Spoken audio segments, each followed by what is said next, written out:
Pini Hinerei. Tēnā koe e te māngai o te whare, reo Māori. Ka tiake te urunga tū, te urunga tapu, te Māori tū, te Māori tapu. Te Māori whiwhia, te Māori i rawea, te Māori no he, no runga no rangi nuku tū. Tēnei te Māori ka whakapiki, tēnei te Māori ka whakakake. Te Māori o ngā tupua, te Māori o ngā atua, kia puta ake ki te whai au, ki te ao marama, tihei wā Māori ora. E te māngai o te whare ka tiki nā ke ahau i ngā mihi ki tō tātou tini aitua. Kia rātou kua ngaro atu ki te pō, ana ko tahi tonu te kōrero mō rātou, he rāngai mao ka taka ki tua o nuku taurua, e kore āmuri e hokia. Nō reira koutou kia koutou, kia whakahokia mai ngā rārangi kōrero kia tātou katoa, kua tāmia nei e te tai maha o ruki. Tātou katoa ngā mahuetanga iho nei, e te hunga ora tēnā koutou. Ana ka tautoko ahau i ngā kōrero o te whare ki o tātou manuhiri. I te pānuitanga tuatahi o tēnei pire ki pai tō tātou whare e ngā uri no muri whenua no te hiku o te ika. I te rānei ko ngā kanohi o rātou mā, kai roto i ngā tūru, ana ko te mea nui e ai ki te kōrero a tōku tuakana Kelvin ko te wairua e rere tonu nei. E te māngai o te whare, ka tautoko ahau i ngā mihi ki te minita, me ona āpiha katoa, nā rātou te tino kiko o tēnei pire i whakarite. I whakarite mō te rōpū whiriwhiri i ngā take Māori, kia aro haingia e mātou, kia āta wete e mātou i tēnei pire mai te pānuitanga tuatahi, tainua mai ki tēnei wā. Nō reire mihi atu ana hau kia Minister Finlayson, me ngā mahi katoa i oti i aia. E te māngai o te whare, ka tiki nā ke ahau i tērā mahi a te tribunara e mea ngia ana ko wai 45. Koinei hoki te pūtaketanga o tēnei pire e pānui nei tātou i tēnei ata. Nō reira, ka tangi tonu ki a rātou, nā rātou tēnei kaupapa i kawe. Ka mihi atu ahau ki ngā waka katoa kei roto i te hiku o te ika, arā ki roto o muri whenua. Arā ko moe kākara, ko kura haupo, ko tinana, ko mātātua, ko rua karamea, ko māmari koutou e ngā waka o te kāinga tēnā koutou. Mr. Speaker, it isn't a coincidence that this particular bill has come just after the Hawke's Bay Regional Planning Committee bill. It may interest the House and the public to know that the Far North and the Hawke's Bay or Heretaunga are inextricably linked. I offer to the House this brief whakapapa or genealogy to give weight to my kōrero there, Mr. Speaker. Muri whenua married Rongo Kako. From that marriage came Tamatea Pōkai Whenua o Tamatea Ure Ihaya. From Tamatea Pōkai Whenua come Kahungunu, who married Hinetapu. From that union come Kahukura Nui. From Kahukura Nui come Kahukura Ariki. So Muri Whenua and the Hawke's Bay are inextricably linked because we argue in the Far North that the Hawke's Bay finds their genesis in amongst the people of Te Hiku o Te Ika. So I say to my relations, tēnā koutou, tēnā tātou katoa. Mr. Speaker, I will return to Ngāti Kahu, whose whakapapa I have just mentioned very shortly.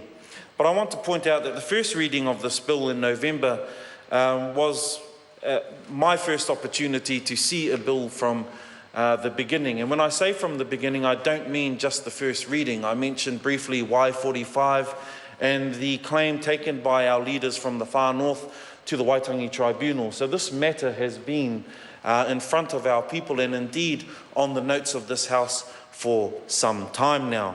And I want to acknowledge that, and it seems, whether by good fortune or proper planning, that I stand here today to speak, Mr. Speaker, as a descendant of all of the iwi mentioned in the Te Hiku Bill. Te Ngāti Kuri, Te Aupauri, Ngai Takoto, Te Rarawa, and Ngāti Kahu. So this is an absolute honour to come from the first reading now to the second reading. As mentioned by the Minister, Mr. Speaker, there were 25 submissions officially, but can I tell this House that there were plenty of other submissions made to us as we travelled around the different marae around the far north. Everybody had an opinion, from the pubs of the far north all the way down to the marae. So 25 official submissions, but I gained heart from the engagement of the people in the far north in this particular kaupapa, in this particular bill, Mr. Speaker. So, back to Ngāti Kahu. As a descendant of Ngāti Kahu, I am pleased that the interests of my people are given regard in this bill.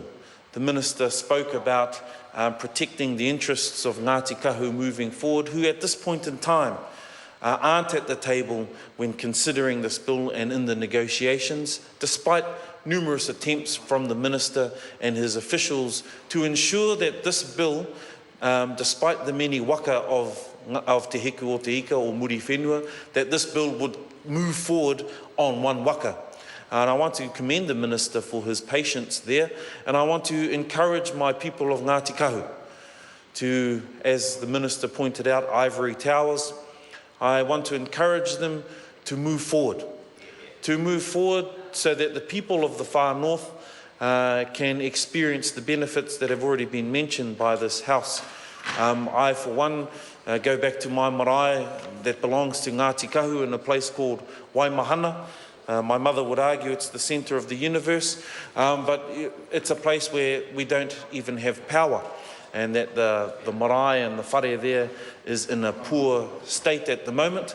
And we hope that, as mentioned, the benefits from this bill, Mr. Speaker, will flow down to the people. But, I'm not surprised by this kind of contention between Ngāti Kahu, the other members of the Te Hiku settlement, as well as the legislation.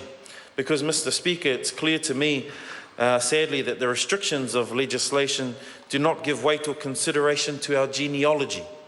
And it's our genealogy, Mr. Speaker, which allows us to make links across all hapu and iwi. The beauty about genealogy, Mr. Speaker, is it's borderless. And in a small place such as Te Hiku or Te Ika, it's important to remember that our genealogy is inextricably linked across all iwi, all hapu and all marae.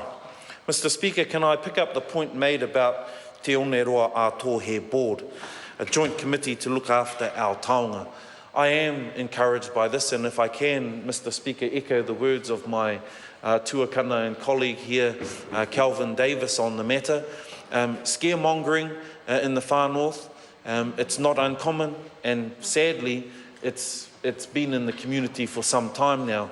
Mr. Speaker, I visited one of my grandaunts in the far north not too long ago, and she has a photo above her fireplace of approximately what looked like thousands and thousands of people all lined up along the beach at Te Oneroa Ātohe, spade in hand and a bucket.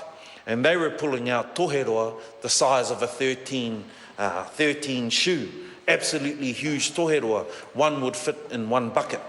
And I'm encouraged that these types of initiatives will allow the protection of our taonga. Now, while we may never see size 13 toheroa again, or certainly I know where some are, but I'm not about to explain it to the House where the spot X is. While we may not see that again, it is important that we look after our taonga moving forward, Mr. Speaker. Furthermore, I'm encouraged by the establishment of the Te Hiku o Te Ika Conservation Board, and I picked up what the Minister spoke about earlier. Very soon, he and the Minister for Conservation will be travelling around the far north, and it's important to acknowledge the relationship that Te Hiku, the tribes of Te Hiku have with the land and the precious taonga in the north, and I look forward to see what comes from that road show, as well as any of the policies that will encourage the protection of the environment. The commercial redress has already been mentioned. More importantly, with regard to the commercial redress, Mr. Speaker, is to ensure somehow that the pathway of those benefits are direct to the people of Te Hiku, to the descendants. I mentioned in the first reading of the bill, I mourned the loss of a young man by the name of Luke Tipene, And it's for with those people in mind, our young people, that these particular bills come through the House. Nō reira e te iwi, kātia ke I konei. E mihi atu ana hau ki a tātou, e huitahi nei, e oku tini whanaunga, tēnā koutou, kia ora tātou katoa. I call Joe Hayes, nā koe. Kia ora. I'm pleased to stand in